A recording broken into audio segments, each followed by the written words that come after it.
First contact gone wrong. The human colony of Novus Prime sparkled against the backdrop of twin moons, a jewel of achievement in humanity's steady march to the stars. 5 million settlers had made this their home over the past decade, transforming the once barren plains into fields of golden wheat and verdant hydroponic towers. From orbit, the settlement pattern revealed itself as a spiral, practical and efficient, but to alien eyes watching from the darkness of space, undeniably beautiful. Supreme Commander Cravosh of the Vraxian Dominion observed the colony through the quantum resonance viewer aboard his flagship, the Immutable Doctrine. His carapace plates shifted in contemplation, a gesture his subordinates had learned to recognize as deep thought. Most curious, he said to his executive officer, Trelvex, "These humans build with both function and form in mind. Even their power distribution grid has an aesthetic quality to it." "A weakness, Supreme Commander," replied Trelvex, mandibles clicking in disapproval. "Resources spent on beauty could be directed toward efficiency or defense." Cravosh wasn't so certain. The Vraxian Dominion had encountered 17 sapient species in its 3,000 years of expansion. 15 had been subjugated, their worlds incorporated into the Dominion as resource generators. 2 had been deemed too primitive to bother with yet. But humans were different. "What is the assessment of their technological level?" Cravosh asked.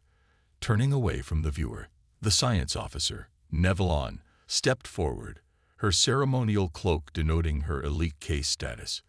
"They possess crude, faster-than-light capabilities, Supreme Commander.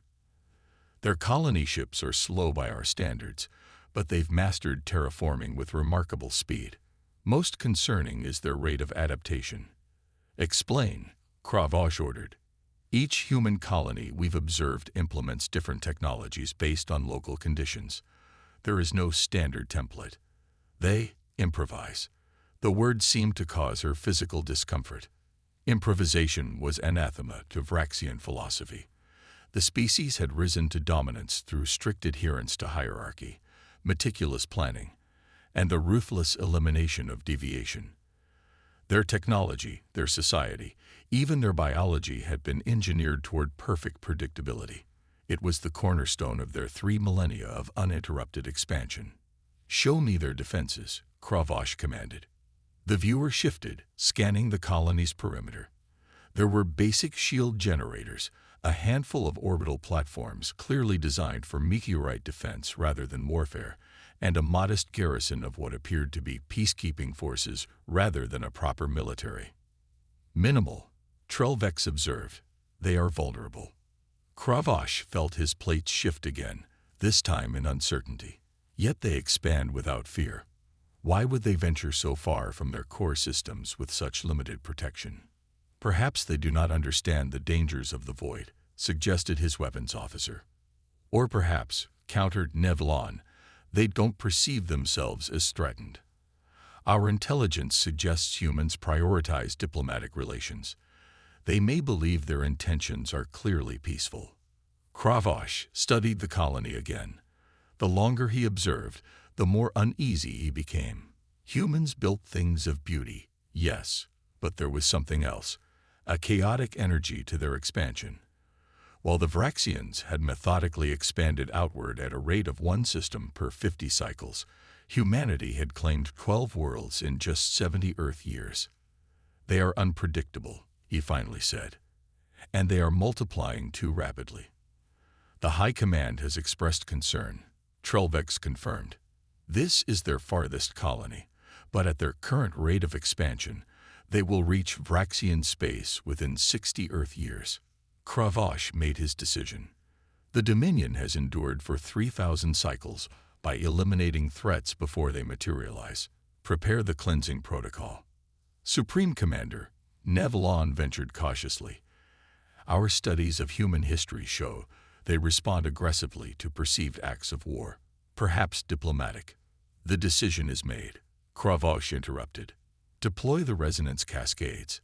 Let this colony serve as a message to humanity about the consequences of unchecked expansion." On the planet's surface, Dr. Eliza Chen stood on the balcony of Novus Prime's administrative tower, watching children play in the central plaza. 10 years ago, she'd been among the first settlers, a terraforming specialist tasked with making this world breathable. Now her daughter, Mai, born on Novus Prime, was teaching younger children how to plant next-star trees, a hybrid species created to thrive in the local soil. Her comm unit chimed. "Dr. Chen, we're picking up unusual readings in orbit," reported Marcus Wong, head of planetary security. "Multiple objects decelerating from FTL. Configuration unknown."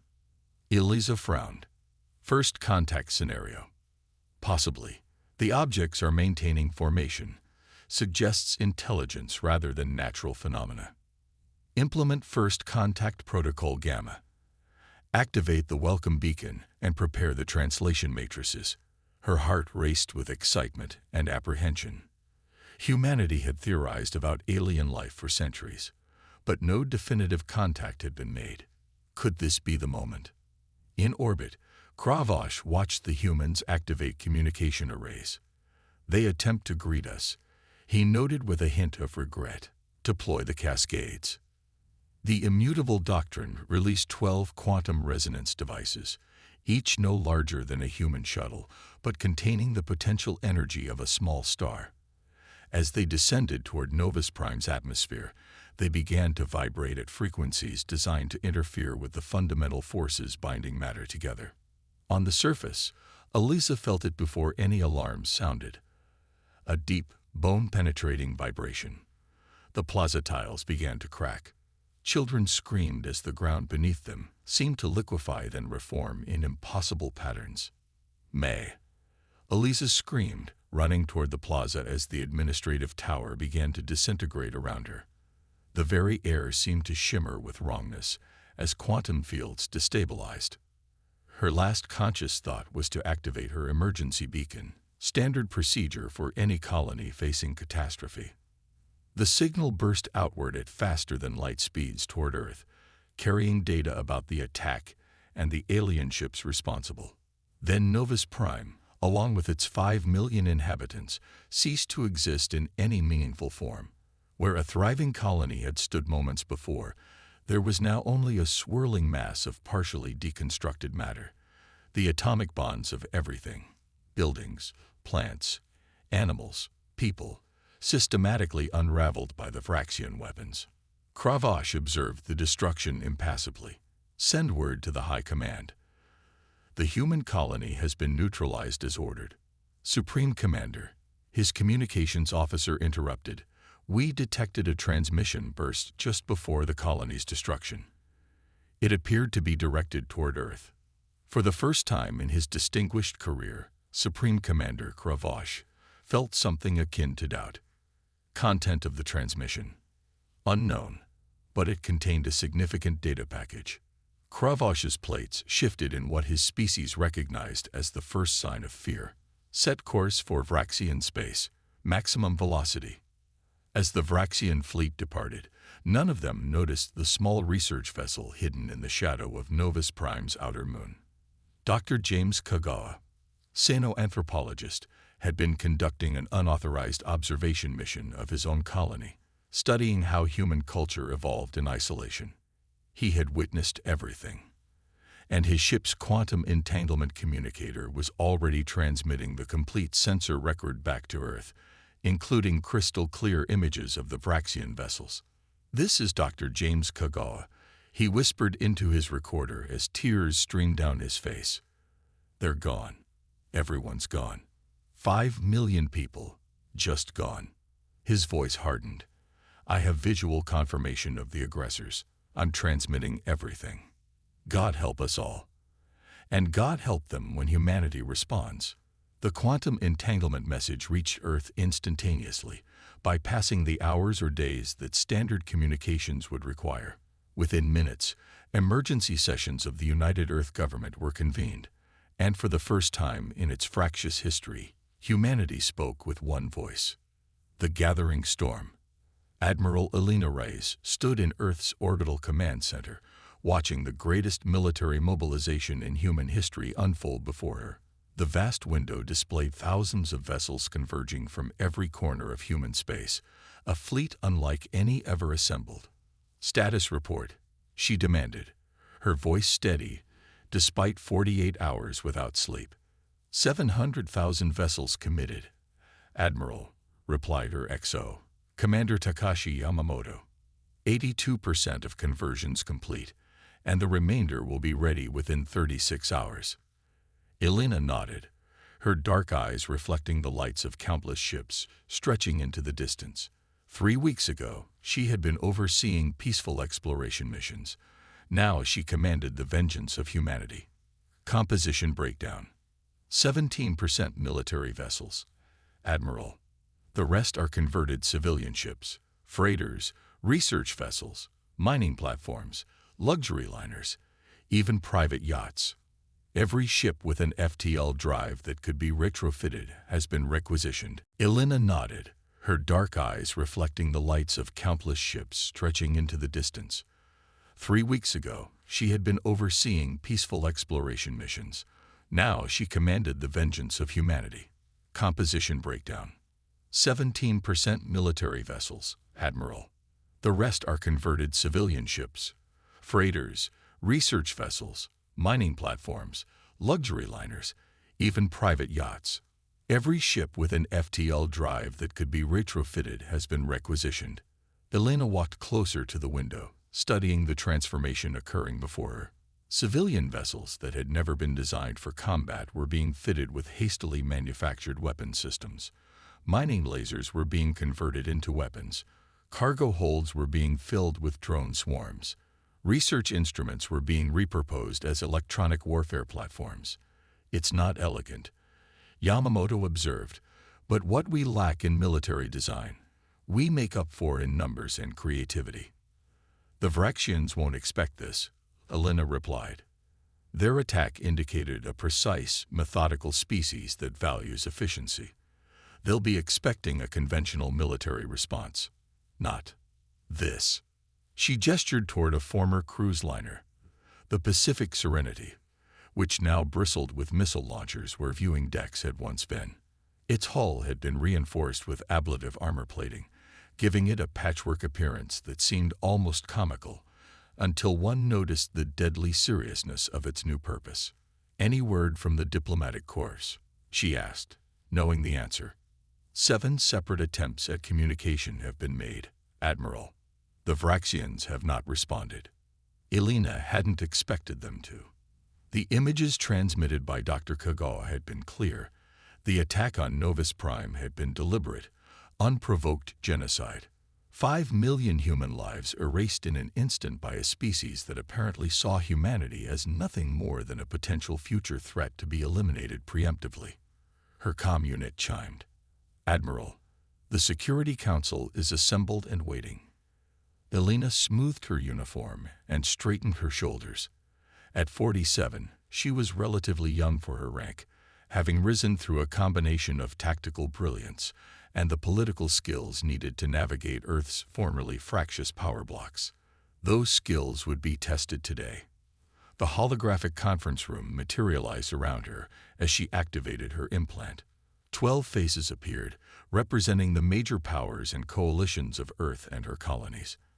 "Admiral Reyes," began Chairwoman Adeyemi of the United African Nations, "your final assessment, please."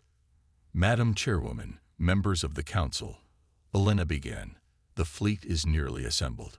700,000 vessels, crewed by volunteers from every nation, colony, and station in human space.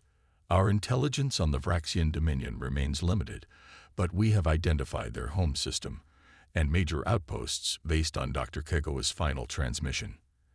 "And our chances?" asked the representative from Mars Colony, his face grim. Elena hesitated. Honesty was required, but so was confidence. "Unknown, Counselor. The Vraxians have demonstrated technology somewhat advanced beyond our own, particularly in quantum manipulation weapons. However, our numerical advantage is unprecedented, and our approach is unconventional." "You mean desperate," said the European Union representative, not unkindly. "I mean adaptive, sir," Each ship in our fleet is being modified in a unique way. There is no standard template, no unified tactical doctrine. We're leveraging humanity's greatest strength, our creativity under pressure. The Chinese representative leaned forward.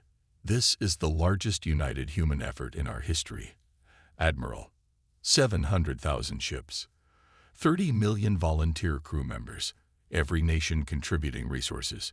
Even during the climate wars, we never achieved such unity. It's because we finally have an external threat, Counselor, Elena replied. 5 million innocent lives taken without provocation. The message is clear. Coexistence is not an option in the Vraxians' eyes.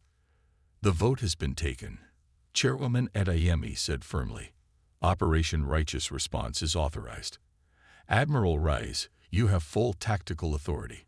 Your strategic objectives are, first, to neutralize the Vraxian ability to threaten human worlds. Second, to establish conditions where diplomatic relations might be possible. Elena noted the careful wording. They weren't authorizing genocide in return, at least not explicitly. They were authorizing her to ensure the Vraxians could never threaten humanity again, while leaving the door open for eventual peace. I understand my orders, Madam Chairwoman. We depart in 36 hours.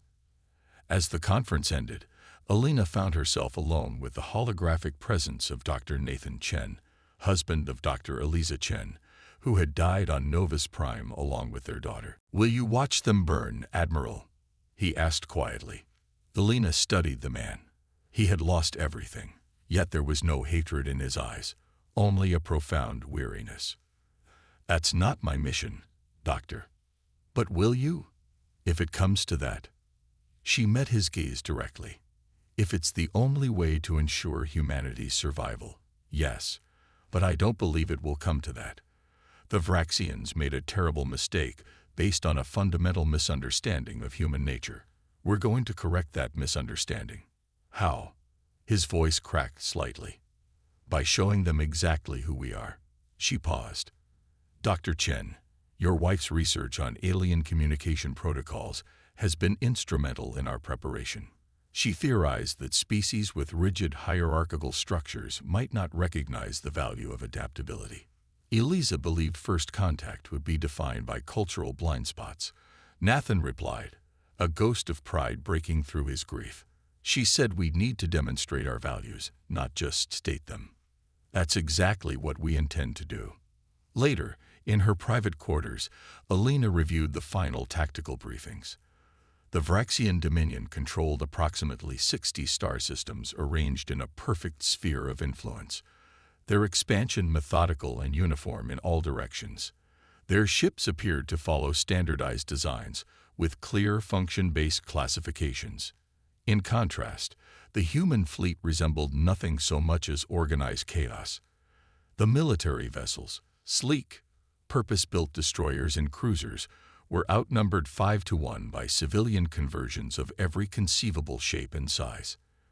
Mining ships with reinforced hulls designed to withstand asteroid impacts were now armored behemoths. Research vessels with sensitive scanning equipment had been transformed into electronic warfare platforms. Even luxury space yachts were pressed into service as fast attack craft, their opulent interiors stripped out to make room for weapon systems. Each ship carried the names of Novus Prime victims painted on their hulls. Elena's flagship, the UES Vindication, bore the names of every child under 10 who had died in the attack, over 100,000 names in microscopic text that wrapped around the vessel like a shroud. Her door chimed.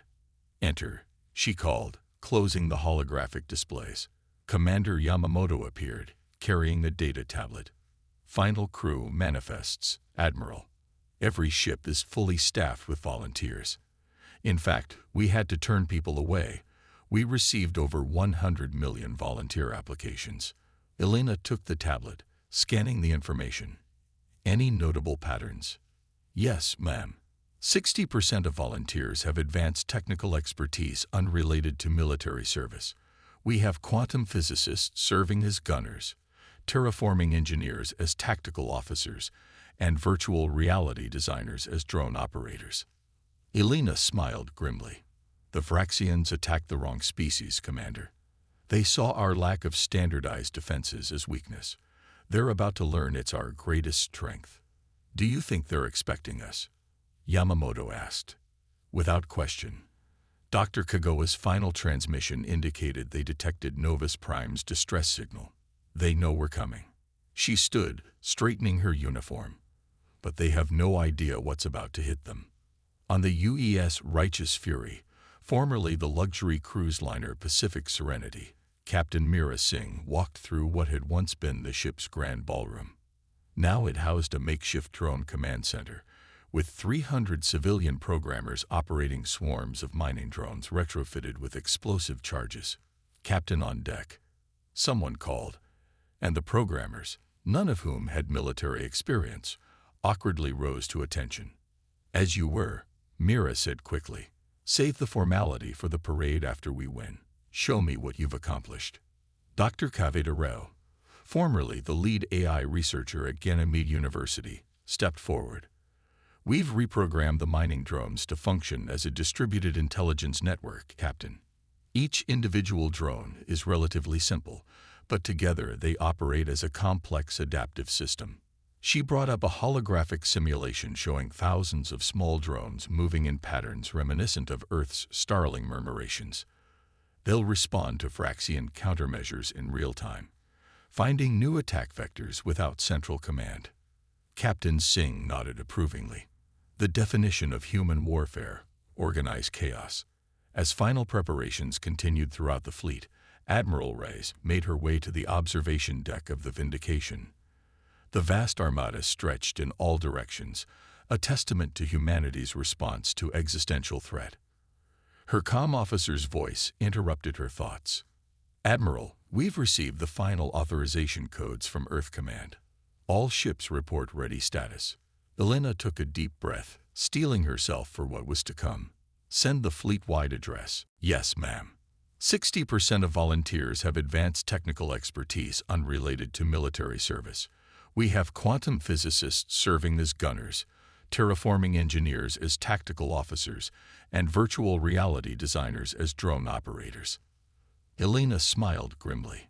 The Vraxians attacked the wrong species, Commander. They saw our lack of standardized defenses as weakness. They're about to learn it's our greatest strength. Do you think they're expecting us? Yamamoto asked. Without question. Dr. Kagawa's final transmission indicated they detected Novus Prime's distress signal. They know we're coming. She stood, straightening her uniform. But they have no idea what's about to hit them. On the UES Righteous Fury, formerly the luxury cruise liner Pacific Serenity, Captain Mira Singh walked through what had once been the ship's grand ballroom. Now it housed a makeshift drone command center, with 300 civilian programmers operating swarms of mining drones retrofitted with explosive charges. Captain on deck. Someone called, and the programmers, none of whom had military experience, awkwardly rose to attention. As you were, Mira said quickly. Save the formality for the parade after we win. Show me what you've accomplished. Dr. Cavedarao, formerly the lead AI researcher at Ganymede University, stepped forward. We've reprogrammed the mining drones to function as a distributed intelligence network, Captain. Each individual drone is relatively simple, but together they operate as a complex adaptive system. She brought up a holographic simulation showing thousands of small drones moving in patterns reminiscent of Earth's starling murmurations. They'll respond to Vraxian countermeasures in real time, finding new attack vectors without central command. Captain Singh nodded approvingly. The definition of human warfare, organized chaos. As final preparations continued throughout the fleet, Admiral Reyes made her way to the observation deck of the Vindication. The vast armada stretched in all directions, a testament to humanity's response to existential threat. Her comm officer's voice interrupted her thoughts. Admiral, we've received the final authorization codes from Earth Command. All ships report ready status. Elena took a deep breath, steeling herself for what was to come. Send the fleet-wide address. A moment later, her image was being transmitted to every vessel in the Armada. 30 million faces looked to her for leadership. Men and women of the United Earth Fleet, she began, her voice strong and clear. 3 weeks ago, an alien power who calls themselves the Vraxian Dominion committed an act of genocide against innocent human colonists. They believed this would discourage our expansion. They believed this would make us fear them. She paused, looking directly into the camera. They were wrong. In response to their attack on one colony, we have assembled the largest fleet in human history. 700,000 ships, 30 million crew, every nation, every colony, every orbital habitat united in common purpose. We do not seek the Vraxians' extinction. We seek justice for our fallen and security for our future. Her eyes hardened. The Vraxians thought they understood humanity. They saw our differences as weakness, our adaptability as inefficiency, our creativity as chaos. Today we will educate them. Today we show them the consequences of attacking the human race. Throughout the fleet, crews cheered. On the refitted mining vessel UES Vengeance, Chief Engineer Omar Al-Fahim wiped tears from his eyes as he thought of his brother's family who had died on Novus Prime. On the research ship UES Memory of Earth, Dr. Sarah Williams clutched the medallion containing her wife's ashes, recovered from the quantum-disrupted remnants of the colony. All ships prepare for synchronized FTL jump. Admiral Rice commanded. Our destination is the Vraxian border outpost designated Target Alpha. Upon arrival, implement Battle Plan Hydra. For Novus Prime, for humanity, and for justice, we go to war. 700,000 engines ignited simultaneously. 700,000 ships disappeared into the quantum fold of space. The largest armada in human history was on its way to render judgment. And in the vast emptiness they left behind, Earth waited, united in purpose, hope, and terrible resolve. The counterattack. High Commander Relvax of the Vraxian Dominion stood motionless on the command platform of Outpost Vesh Carol, his carapace an ashen gray from stress and lack of proper nutrition cycles. Sleep had eluded him since the reports of the human mobilization reached Vraxian space. Now, his worst fears were materializing before him. Quantum disturbance detected, announced his sensor officer, mandibles clicking rapidly in alarm. Multiple signatures emerging from fold space. Configuration. There must be an error. Explain, Relvax demanded, his outer plates shifting to display his authority. The readings indicate over 700,000 vessels, High Commander. This exceeds the combined fleets of the entire Dominion by a factor of 20. Impossible, Relvax hissed. No species possesses such resources. Recalibrate your instruments. The sensor officer's appendages worked frantically across his console. Calibration complete. The readings are confirmed. They appear to be primarily converted civilian vessels, High Commander. Minimal standardization detected. Relvax felt the unfamiliar sensation of doubt creeping into his mind. The Vraxian Dominion had expanded through careful planning and systematic execution for 3,000 cycles. Their military doctrine emphasized precision, uniformity, and predictable outcomes. What was emerging from fold space defied all Vraxian understanding of warfare. Time to weapons range, he asked. Unknown, High Commander. The human vessels are not maintaining standard formation. They appear to be dispersing in all directions. On the main viewer, Relvax watched as the human fleet emerged, not in the disciplined battle formations he had expected, but in what appeared to be complete chaos. Ships of all sizes and configurations spread outward in three-dimensional patterns that seemed to change from moment to moment. Establish communication with the Dominion High Command, Relvax ordered. Request immediate reinforcements, TOW. His words were cut short as the station rocked violently. Warning klaxons blared throughout the command center. We are under attack, his tactical officer reported. Multiple impacts on outer defensive arrays. The humans have bypassed our primary defense grid. How? Relvax demanded. Our defensive algorithms are undefeated. They did not follow any recognized attack pattern. High Commander. Their approach vectors were random, unpredictable. Our tracking systems were designed to identify known strategies and counter them. Relvax realized with growing horror the fundamental error in Vraxian thinking. For 3 millennia, they had faced opponents who fought like them, with logical, predictable tactics that could be analyzed and countered. The humans were fighting like no species they had ever encountered. Launch all defensive squadrons, he ordered. Implement defensive protocol V7. Across space, the battle unfolded in patterns never before seen in the history of interstellar warfare. Admiral Elena Reyes stood on the bridge of the UES Vindication, watching the tactical display as the human fleet executed what she had privately termed organized chaos doctrine. Each group of ships operated independently, following general strategic objectives rather than specific tactical orders. Status report, she commanded. Vraxian response is exactly as predicted, Admiral, reported her tactical officer. Their defensive systems are attempting to identify patterns in our approach. Since each battle group is operating on unique parameters, their predictive algorithms are failing. Elena nodded, satisfaction evident in her expression. And the converted mining ships.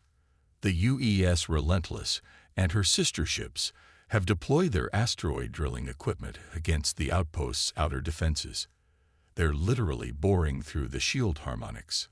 On the view screen, Elena watched as former mining vessels, massive, ungainly ships designed to break apart asteroids, employed their specialized equipment in ways their designers never imagined. Quantum tip drills normally used to penetrate dense asteroid cores were now creating localized disruptions in the Vraxian defensive shields, allowing smaller attack craft to slip through. Meanwhile, converted luxury liners were using their extensive entertainment systems, designed to create immersive holographic experiences for vacationing passengers, to project false sensor readings, confusing Vraxian targeting systems. Message from Captain Singh on the Righteous Fury, Admiral, her communications officer announced. Her drone swarms have infiltrated the outpost's ventilation systems. Elena allowed herself a small smile. Begin Phase 2. Aboard the Righteous Fury, Captain Meera Singh stood in what had once been the cruise liner's grand ballroom, now transformed into a drone command center. 300 civilian programmers, many of whom had been designing entertainment software just weeks earlier, controlled swarms of modified mining drones. Team Alpha, focus on their communications array, Meera ordered. Team Beta, locate and disable their quantum resonance weapons. We've seen what those can do. Don't give them the chance to deploy them. Dr. Kavita Rao manipulated her holographic interface with practiced precision. Captain, the Vraxians are attempting to establish a cohesive defense. Their ships are arranging themselves in what appears to be a standardized formation. Meera studied the tactical display, exactly as Admiral Reyes predicted. They're falling back on doctrine and training. Execute Starling Protocol. Throughout the battle space, thousands of small drones suddenly altered their behavior, forming into rapidly shifting, three-dimensional murmurations that flowed around Vraxian defensive fire like water around stones. Where their formations encountered Vraxian ships, they dispersed into individual units, each attaching to vulnerable points and detonating with precision.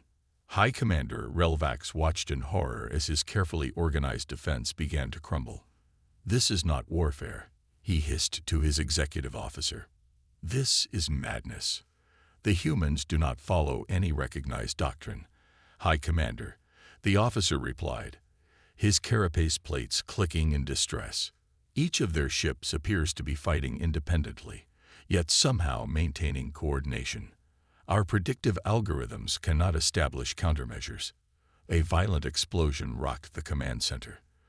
The lights flickered and emergency systems activated. Hull breach on levels 7 through 12, reported the damage control officer. Internal defenses are being overwhelmed by small autonomous devices. They appear to be mining drones retrofitted with explosive charges. Relvax's mind raced. The Dominion had always prevailed through superior planning and hierarchical command structures. But facing an enemy that employed such chaotic methods, those strengths had become weaknesses. "Prepare evacuation protocols," he ordered. "We must preserve knowledge of these human tactics for the Dominion." As his officers rushed to comply, Relvax activated a secure channel to Vraxian High Command. "This is High Commander Relvax of Outpost Veshteril. We are facing imminent defeat by human forces. Their tactics are unprecedented. They do not fight as a unified military force, but as thousands of independent units with distinct approaches. Our doctrine has no effective counter to such methods." The response was immediate and cold. "Understood, High Commander. Hold position and gather tactical data. Reinforcements are being dispatched." Relvax knew what the order truly meant. There would be no reinforcements, not in time. His role now was to observe and transmit as much intelligence about human tactics as possible before his outpost fell. Across the battle space, human ingenuity continued to confound Vraxian military precision. On the research vessel UES Inquiry, Dr. Marcus Wong, formerly a quantum physicist researching theoretical fold space mechanics, had repurposed his experimental equipment into a weapon that the Vraxians had no defense against. "Quantum displacement field at 90% charge, Captain," he reported. "Target locked." Captain Amara Okafor nodded grimly. "Proceed, Doctor." Dr. Wong activated his modified research equipment, designed to study the properties of fold space, now weaponized to create localized distortions in the quantum field. A beam of shimmering energy lanced out from the Inquiry, enveloping a Vraxian destroyer. The effect was immediate and horrifying. The Vraxian vessel didn't explode or break apart. It simply ceased to exist in normal spacetime, displaced into a parallel quantum state. "Displacement successful," Dr. Wong reported, his voice hollow. As a scientist, he had spent his career creating, not destroying. Target has been shifted approximately 0.03 microns out of phase with our reality. They still exist, but can no longer interact with our universe." Captain Okafor placed a hand on his shoulder. "I know this isn't what you envisioned for your research, Doctor, but remember what they did to Novus Prime." Wong nodded silently. 5 million lives ended in an instant. His weapon at least left the Vraxians alive, if forever separated from their own reality. "Prepare for the next target," he said quietly. Admiral Rice watched as the battle unfolded according to no plan ever conceived in military academies. The human fleet operated like a living organism, each vessel a cell responding to its local environment, while contributing to the greater whole. "The Vraxians are attempting to establish a new defensive perimeter," reported Commander Yamamoto. "They're pulling back to standard formation Delta 6. Elena studied the tactical display. "They're still trying to fight according to doctrine. Signal all ships, implement Medusa protocol." Throughout the fleet, the order prompted an immediate shift in tactics. Ships that had been attacking suddenly reversed course, appearing to retreat in disarray. Others powered down weapon systems, presenting as damaged or disabled. The Vraxian response was predictable. Their fleet advanced in perfect formation, moving to envelop what they perceived as a breaking enemy force.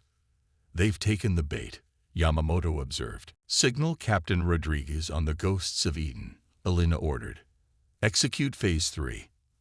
The Ghosts of Eden, formerly an atmospheric research vessel specializing in cloud seeding and weather pattern analysis, activated its modified environmental systems. What had once created rain clouds now generated a massive field of quantum particles, obscuring sensors and disrupting communications across the battlefield. Within this artificial quantum fog, the seemingly retreating human vessels suddenly reversed course again, attacking from multiple vectors simultaneously. The carefully ordered Vraxian formation, blind and unable to coordinate, broke apart into individual units fighting for survival.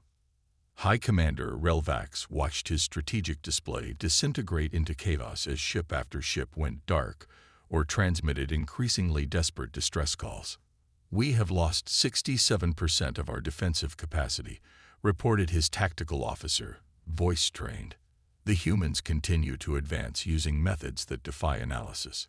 A nearby explosion rocked the command center. Emergency force fields activated as sections of the ceiling collapsed. High Commander called his communications officer. "We're receiving a transmission from the human fleet.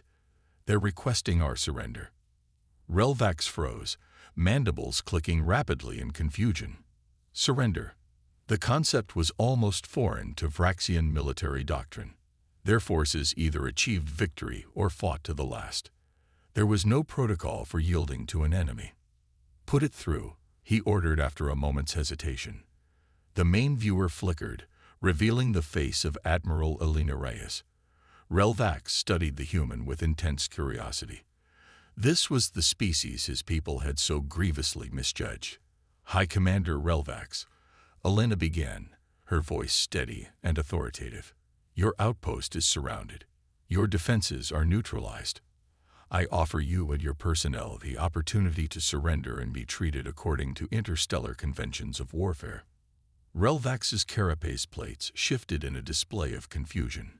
"You would spare us after what we did to your colony."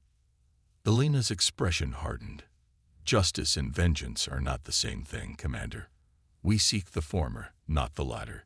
The destruction of Novus Prime was a profound miscalculation on your part, based on a fundamental misunderstanding of human nature. We judged you as hearts of vengeance." Supreme Overlord Kazvor of the Vraxian Dominion stood before the Grand Assembly, his ancient carapace bearing the ceremonial markings of 3,000 cycles of unbroken conquest. The massive chamber, carved from a single asteroid and reinforced with quantum-stabilized materials, had never before hosted an emergency session of this magnitude. "The human response exceeds all predictive models," he announced, his voice amplified throughout the vast space. "Outpost Veshterel has fallen. High Commander Relvax has been captured. The shipyards at Kreltor are directly threatened." Murmurs of disbelief rippled through the assembled Vraxian leadership caste.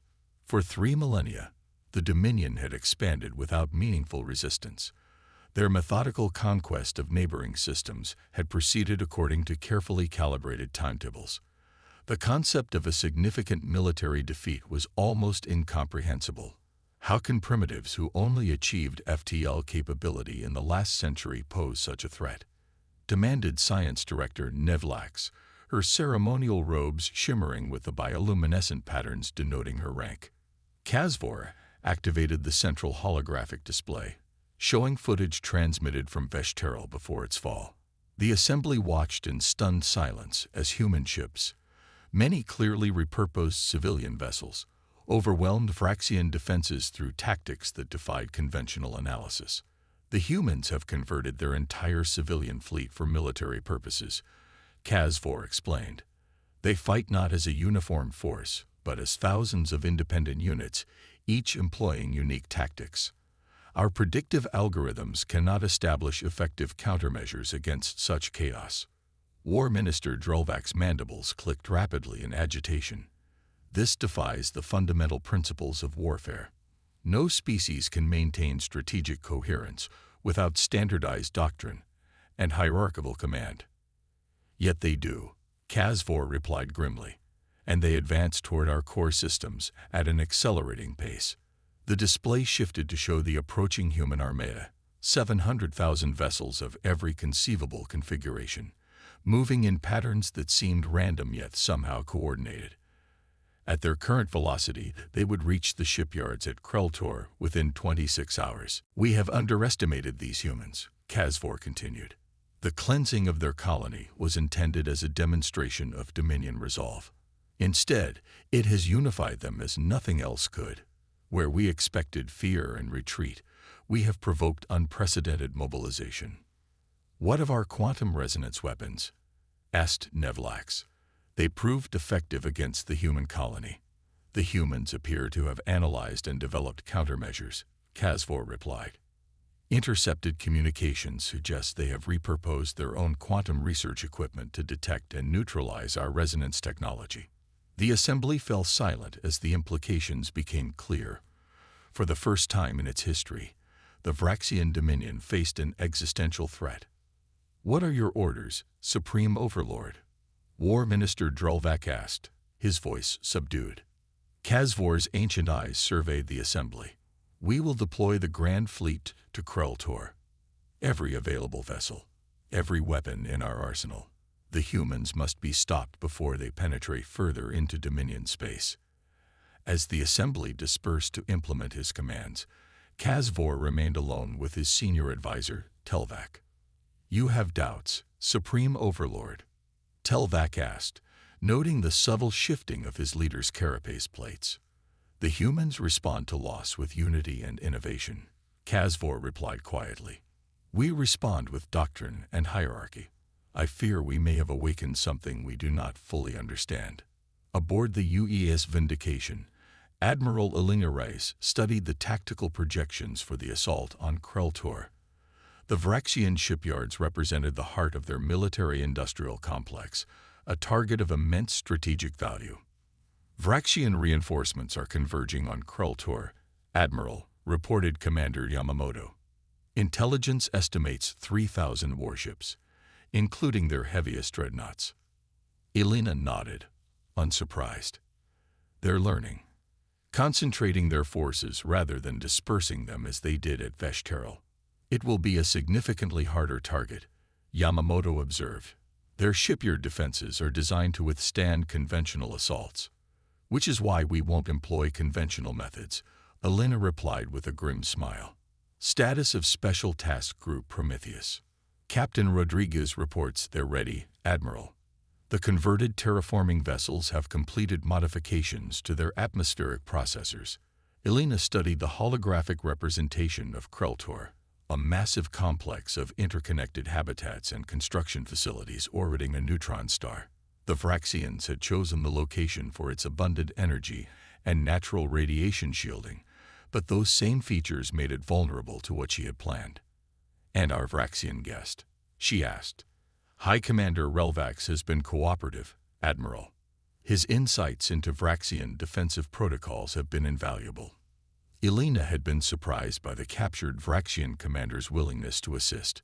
When questioned, Relvax had explained that his primary loyalty was to the survival of his species, not to specific military doctrine. If cooperation with humans offered the best chance for Vraxian survival, then logic dictated that course of action. "Have him brought to the command center," Elena ordered. "I want him to witness what happens next." As preparations for the assault continued, Elena took a rare moment of private reflection in her quarters.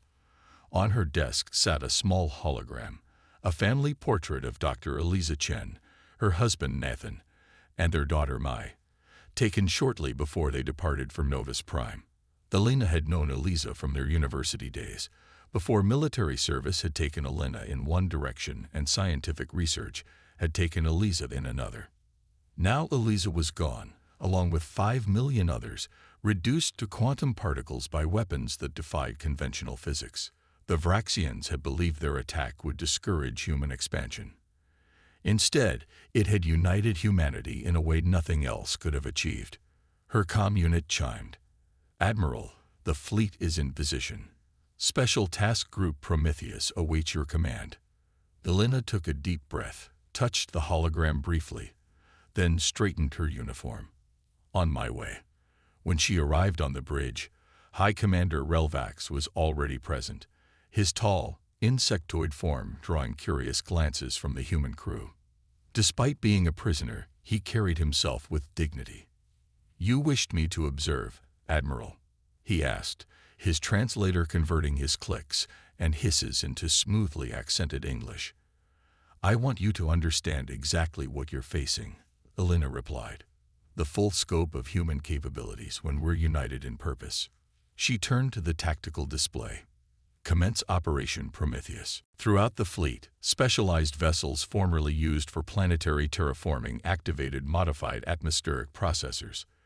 These machines, designed to transform hostile planetary environments into habitable ones, had been repurposed for a very different application. Captain Sofia Rodriguez stood on the bridge of the UES Gaia's Wrath, monitoring the strain gauges as her ship's massive atmospheric conversion system reached peak output. Stellar material extraction at maximum capacity, reported her chief engineer. We're pulling hydrogen directly from the neutron star's upper atmosphere. Compression and fusion catalysts online, added her science officer. We're achieving fusion ignition within the collection chambers. Sophia watched as 12 former terraforming vessels, arranged in a precise geometric pattern around Kreltor's neutron star, began to manipulate the stellar material on a scale never before attempted. What had once been used to create breathable atmospheres was now harvesting the raw power of a star. Channel integrity holding at 87%. The engineer called out, his voice tight with tension. We're approaching critical threshold. Sophia opened a channel to the Vindication. Admiral, Prometheus units report ready status. We can't maintain this configuration for long before system degradation becomes critical. Understood, Captain, came Alina's response. You may fire when ready. Sophia took a deep breath. She had spent 15 years using this technology to create habitable worlds for human settlement. Now she was using it as a weapon of war. The irony wasn't lost on her. Target locked. Initiate solar prominence redirection. The effect was immediate and devastating. The terraforming vessels, originally designed to process atmospheric gases, now channeled and directed a massive solar flare from the neutron star directly toward the Vraxian shipyards. A stream of superheated plasma, guided by modified magnetic fields, lanced across space like the wrath of an angry god. Aboard the Vindication, High Commander Relvax watched in horror as the artificial solar flare engulfed the outer defenses of Kreltor. Shield systems designed to repel conventional weapons were overwhelmed by the sheer energy of the stellar material. Structures began to melt and disintegrate under the onslaught. This is not warfare as we understand it, he whispered, mandibles clicking rapidly in distress. You have weaponized a star.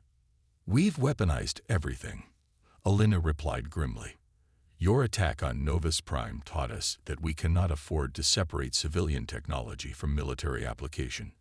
Everything we build must serve dual purposes, creation and destruction.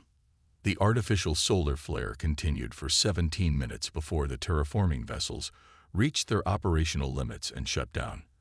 When the plasma dissipated, over 60% of Kreltor's shipyard facilities have been reduced to molten debris.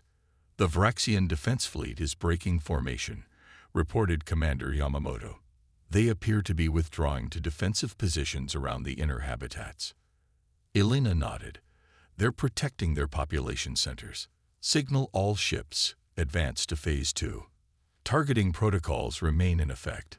Military assets only. No civilian casualties. As the human fleet moved forward to engage the remaining Vraxian defenders, Alina turned to Relvax. Your people believed our lack of military standardization was weakness. Now you see the truth.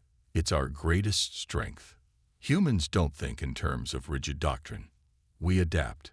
We improvise. We see possibilities where others see only established patterns. Relvax studied her with alien eyes that nonetheless conveyed profound understanding. Your species frightens mine, Admiral. Not because you are inherently violent. We have encountered many violent species. You frighten us because you are unpredictable, because you transform creation into destruction with such facility. We would have preferred peaceful contact, Elena replied, her voice hardening. Your leaders made that impossible when they attacked Novus Prime. Yes, Relvax acknowledged.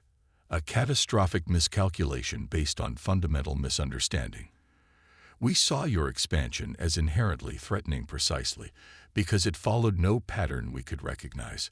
We feared what we could not predict. As the battle for Kreltor continued, human ships employed tactics that continuously evolved. When the Vraxians adapted to one approach, the human fleet immediately shifted to another. Mining vessels used their asteroid-breaking equipment to shatter defensive platforms. Research ships deployed sensors designed to study quantum phenomena as weapons that disrupted Vraxian shield harmonics. Even hospital ships played their part, using medical imaging technology to identify structural weaknesses in Vraxian vessels for targeting. On the UES Memory of Earth, Dr. Sarah Williams monitored her experimental quantum entanglement system. Originally designed to facilitate instantaneous communication between distant research stations, it had been modified to create localized disruptions in spacetime, effectively creating blind spots in Vraxian sensor coverage. Entanglement field stable at 80%, Captain, she reported. The Vraxian fleet in Sector 7 has lost cohesion. They can no longer coordinate their movements. Captain Michael Chen nodded grimly. Targeting data transmitted to Strike Group Alpha. They'll exploit the confusion. Sarah watched the tactical display as human attack craft poured through the gaps in Vraxian defenses. Her wife had been a botanist on Novus Prime, specializing in adaptive plant species for terraformed environments. Now Sarah used her own scientific expertise to avenge her death, transforming her life's work from connection to disruption. The battle raged for hours, but the outcome was never truly in doubt. The Vraxian defenders fought with courage and discipline, but they could not match the sheer adaptability of the human assault. By the time Admiral Reyes called a halt to the attack, the shipyards at Kreltor had been thoroughly dismantled, and the Vraxian defense fleet reduced to scattered survivors. "Cease fire," Elena ordered. "Signal all ships to hold position. Prepare to receive surrendering vessels." Across the battlefield, the human fleet fell silent. The weapons that had wreaked such destruction were powered down, though they remained ready to reactivate at a moment's notice. "Open a channel to the Vraxian command carrier," Elena instructed her communications officer. "Let's see if they're ready to talk." The main viewer flickered to life, revealing the face of Vraxian Fleet Commander Trelnax. His carapace bore the scars of battle, and his command center was visibly damaged, emergency systems flashing in the background. "This is Admiral Elena Reyes of the United Earth Fleet," Elena began. "Your shipyards are destroyed. Your defensive capabilities are neutralized. Further resistance will only result in unnecessary casualties." Trelnax's mandibles clicked rapidly, his translator converting the sounds to human speech. "You have achieved victory, Admiral. What terms do you offer?" Elena glanced briefly at Relvax, who had observed the entire battle in silence. "The same terms we have offered from the beginning. Justice for Novus Prime and security for humanity's future. We do not seek the destruction of your species or the occupation of your worlds. We seek assurances that the Vraxian Dominion will never again threaten human settlements." "You could destroy us completely," Trelnax observed. "Your weapons and tactics have overcome our most sophisticated defenses." "We could," Elena acknowledged, "but that is not our goal. Transmit our terms to your leadership. Make them understand that the next target will be your homeworld itself if they refuse to negotiate." As the transmission ended, Relvax turned to Elena. "You show restraint, Admiral. Many species would not, after suffering as yours has." "Restraint is what separates justice from revenge, Commander," Elena replied. "We fight to secure our future, not to satisfy bloodlust. The decision now lies with your supreme overlord." Throughout the fleet, human crews monitored their systems and tended to their wounded. The battle had been won, but the war was not yet over. The path to the Vraxian homeworld lay open before them, and the final confrontation loomed. In her private quarters, Elena studied the latest casualty reports. Despite their overwhelming success, humanity had paid a price. 2,714 ships lost. 18,642 lives ended. Each name was recorded, each sacrifice honored. She opened a secure channel to Earth Command. "Kreltor has fallen. The Vraxian military-industrial complex has been neutralized. We await their leadership's response to our terms." Chairwoman Adaimi's holographic form materialized in Elena's quarters. "Well done, Admiral. Earth celebrates your victory, though we mourn our losses. What is your assessment of the Vraxian response?" Elena considered carefully. Their military has been dealt a blow unlike anything in their 3,000-cycle history. But their society is built on strict hierarchy and adherence to established patterns. Their supreme overlord may choose to fight to the last, rather than accept fundamental change. Then you must be prepared to deliver the final blow. Adeyemi replied, her expression solemn.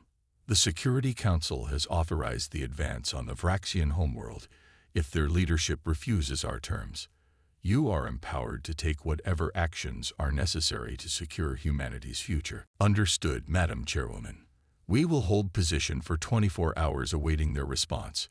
If none is forthcoming, we advance on Vrax Prime. As the transmission ended, Alina returned to the viewport, gazing out at the assembled might of humanity's fleet. 700,000 ships, some now scared by battle, others still pristine, representing every nation, colony, and orbital habitat in human space, united in purpose, fueled by righteous anger, yet tempered by the wisdom to seek justice rather than extermination. The next 24 hours would determine whether the Vraxian Dominion lived or died, and Alina Reyes, admiral of the largest armada ever assembled, keeper of humanity's vengeance, found herself hoping for peace, an empire's reckoning. Supreme Overlord Kazvor stood alone in the ancient chamber of reflection, deep beneath the surface of Vrax Prime. For 3,000 cycles, Vraxian leaders had come to this sacred space to commune with the collected wisdom of their ancestors before making decisions that would shape the Dominion's future. The walls were lined with crystalline memory matrices containing the preserved consciousness imprints of every supreme overlords since the founding of their interstellar empire. Now, facing the greatest crisis in Vraxian history, Kazvor sought guidance from those who had come before. The humans advanced toward our homeworld. He communicated to the ancestral consciousness. Our outposts have fallen. Our shipyards burn. Our fleets scatter before weapons we cannot counter. What wisdom do you offer in this darkest hour? The air shimmered as the collected consciousness of his predecessors manifested in holographic form, a swirling mass of light that coalesced into a composite figure representing the unified wisdom of 3 millennia. You face what none before you have faced. The ancestral voice resonated, its tones carrying the harmonic patterns of thousands of past leaders. An enemy that defies prediction, an adversary that transforms creation into destruction, a species that unites rather than fractures when attacked. How do we defeat such an enemy? Kazvor asked, his mandibles clicking in agitation. Perhaps that is the wrong question, the ancestral consciousness replied. For 3,000 cycles, the Dominion has expanded through subjugation and elimination of potential rivals. Our doctrine has remained unchanged since the Great Unification. Identify threats early and neutralize them before they can materialize. A doctrine that has served us well, Kazvor insisted.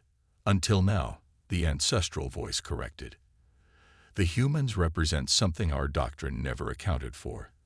A species whose strength lies in diversity rather than uniformity, in adaptation rather than consistency, in cooperation rather than hierarchy. Kazvor's carapace plates shifted in the Vraxian expression of profound discomfort. You suggest we abandon the foundational principles of our civilization, the very philosophy that has guided our ascension among the stars. We suggest you consider whether survival requires evolution. The ancestral consciousness responded. The humans offer terms. They do not seek our extinction despite having the power to accomplish it. This alone marks them as different from any adversary we have faced. To accept their terms would be to acknowledge defeat, Kazvor protested. To admit the failure of our doctrine. And to reject them would be to risk the extinction of our species, countered the ancestral voice. Which is the greater failure, Supreme Overlord? To adapt our doctrine in the face of new evidence, or to follow it unwaveringly into oblivion? And to reject them would be to risk the extinction of our species, countered the ancestral voice. Which is the greater failure, Supreme Overlord? To adapt our doctrine in the face of new evidence, or to follow it unwaveringly into oblivion? Kazvor fell silent, his ancient mind grappling with concepts that challenged the very foundation of Vraxian thought. For 3,000 cycles, The Dominion had expanded through unfailing adherence to established patterns. Deviation was weakness. Variation was inefficiency. Unity of purpose through hierarchical command was strength. Yet the humans had proven these assumptions catastrophically wrong. Their chaotic, unpredictable approach to warfare had overwhelmed Vraxian defenses, designed to counter logical, predictable tactics. Their diverse, adaptable technology had bypassed countermeasures calibrated for standardized attacks. There is wisdom in adaptation. The ancestral consciousness continued, sensing his internal conflict. Our biological ancestors did not survive by rigid adherence to failing strategies, but by evolving in response to changing conditions. Perhaps our civilization must now do the same. As Kazvor contemplated this radical suggestion, an urgent communication interrupted the sacred communion. "Supreme Overlord, forgive the intrusion," came the voice of War Minister Drelvac. "The human fleet has begun its final approach to Vrax Prime. Their admiral demands a response to their terms within 6 hours, or they will initiate what they call Final Judgment Protocol." Kazvor rose from his meditative posture, the crystalline memory matrices dimming as the ancestral presence receded. "Convene the Grand Assembly," he ordered. "It is time to decide the fate of our species." Aboard the UES Vindication, Admiral Elena Reyes studied the holographic representation of the Vraxian homeworld. Vrax Prime was a marvel of engineering, a planet whose natural environment had been completely transformed over thousands of years into a perfect expression of Vraxian philosophy.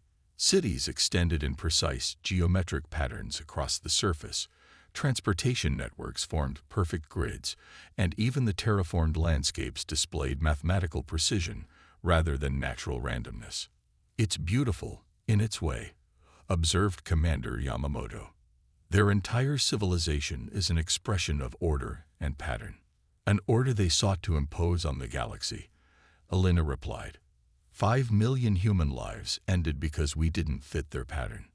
The bridge fell silent as crew members focused on their duties. The memory of Novus Prime hung over them all, the driving force behind this unprecedented mobilization of human power. "Status of the fleet?" Elena asked. "All ships report ready for final engagement, Admiral," Yamamoto responded. "Special weapons groups Alpha through Delta have completed preparations for the Final Judgment Protocol." Elena nodded grimly. The Final Judgment Protocol was not merely a dramatic name chosen for psychological effect. It represented humanity's ultimate response to the Vraxian threat. The weapons that would be deployed were unlike anything ever used in warfare, technologies repurposed from peaceful applications into instruments of planetary devastation. "And our Vraxian advisor, High Commander Relvax, requests permission to send a final communication to his leadership," Yamamoto reported. "He believes he may be able to influence their decision." Elena considered the request. Over the weeks of their advance through Vraxian space, Relvax had proven a valuable source of insight into his species' psychology and military doctrine. More surprisingly, he had demonstrated a capacity for adaptation that belied the rigid stereotypes of Vraxian thinking. "Grant his request," she decided, "but monitor the transmission." In his secured quarters, Relvax composed what might be his final message to the Vraxian leadership. His carapace had lost its luster from weeks in human captivity, but his mind had never been clearer. "Supreme Overlord Kazvor and members of the Grand Assembly," he began, his mandibles forming the traditional patterns of respect. "I speak to you as one who has witnessed firsthand the full capabilities of human warfare. I have observed their fleet. I have studied their tactics. I have spoken with their leaders. And I must convey to you a truth that our doctrine did not prepare us to accept. The humans represent not merely a military threat, but a fundamental challenge to our understanding of civilization itself." He paused, gathering his thoughts before continuing. "For 3,000 cycles, we have believed that order, hierarchy, and predictability were the only path to advancement. We have eliminated species that deviated from this pattern, seeing in their chaos only weakness and inefficiency. The humans have proven this assumption catastrophically wrong. Their strength lies precisely in what we perceived as weakness: their diversity, their adaptability, their capacity for individual initiative within collective action. Relvax's carapace plates shifted in what humans had learned was an expression of profound emotion. I have asked myself how a species that achieved faster-than-light travel mere decades ago could defeat the combined might of our 3,000-cycle empire. The answer lies not in their technology, which remains in many ways inferior to our own, but in their approach to existence itself. Where we seek patterns, they embrace possibilities. Where we value consistency, they prize innovation. Where we follow doctrine, they adapt to circumstances. He leaned closer to the communication device, his voice taking on the harmonic patterns that signified absolute conviction in Vraxian communication. Supreme Overlord, members of the Grand Assembly, I implore you to accept the human terms. Not merely to ensure our survival, though that alone would justify such action, but to begin a transformation of our own civilization. There is strength in their chaos, wisdom in their diversity, power in their unpredictability. He leaned closer to the communication device, his voice taking on the harmonic patterns that signified absolute conviction in Vraxian communication. Supreme Overlord, members of the Grand Assembly, I implore you to accept the human terms. Not merely to ensure our survival, though that alone would justify such action, but to begin a transformation of our own civilization. There is strength in their chaos, wisdom in their diversity, power in their unpredictability. We have an opportunity not just to survive this encounter, but to evolve beyond the limitations of our doctrine. As his message transmitted across space to Vrax Prime, Relvax wondered if his words would be dismissed as the ravings of a commander broken by captivity. Yet he had to try. The alternative was too devastating to contemplate. In the Grand Assembly on Vrax Prime, Supreme Overlord Kazvor watched Relvax's transmission with the collected leadership of the Vraxian Dominion. The chamber, designed to amplify the authority of hierarchical command, had never seemed so inadequate to the challenge they faced. High Commander Relvax has been compromised, declared War Minister Drelvac as the transmission ended. His mind has been influenced by prolonged exposure to human unpredictability. Or perhaps, countered Science Director Nevlax, he has gained insights we lack through direct observation of our adversary. His analysis aligns with the data we have gathered from our defeats at Veshteril and Kreltor. Kazvor studied the faces of his leadership council, noting the subtle shifts in carapace coloration that betrayed their internal conflicts. For the first time in living memory, the Vraxian hierarchy was divided on a fundamental question of doctrine. The humans have demonstrated capabilities beyond our predictive models, he stated, bringing the assembly to attention. They have transformed civilian technology into weapons of unprecedented destructive potential. They have neutralized our quantum resonance weapons through adaptive countermeasures. They have defeated our fleets through tactics that defy conventional analysis. He activated the central display, showing the human armada in orbit around Vrax Prime. 700,000 vessels arranged not in rigid formation, but in what appeared to be a constantly shifting, organic pattern. Even now, in the moments before potential annihilation, they maintained the unpredictability that had defined their campaign. We face a choice unprecedented in our history, Kazvor continued, to adhere to our doctrine of resistance until victory or extinction, or to accept terms that would fundamentally alter the nature of our dominion. What precisely are their terms? Asked Nevlax. Kazvor displayed the human demands on the Assembly's communal neural interface: immediate cessation of all hostilities against human settlements and vessels, establishment of a demilitarized zone between Vraxian and human space to be monitored by joint patrols, formal acknowledgement of responsibility for the destruction of Novus Prime and its 5 million inhabitants, reparations in the form of technological exchange, particularly in fields related to quantum physics and stellar engineering, restructuring of the Vraxian military doctrine to eliminate the policy of preemptive extinction of potential threats, establishment of diplomatic relations including cultural exchange programs to foster mutual understanding. They do not demand territory, observed a senior council member with surprise. Nor do they require disarmament beyond the demilitarized zone. They seek to change who we are, not destroy us, Nevlax noted. This is unexpected. War Minister Drulvak's mandibles clicked rapidly in agitation. To accept these terms is to repudiate 3,000 cycles of Vraxian doctrine. We cannot. We cannot defeat them through conventional means. Kazvor interrupted, his tone carrying the harmonic overtones that signaled unquestionable authority. This is no longer a matter of doctrine, but of survival.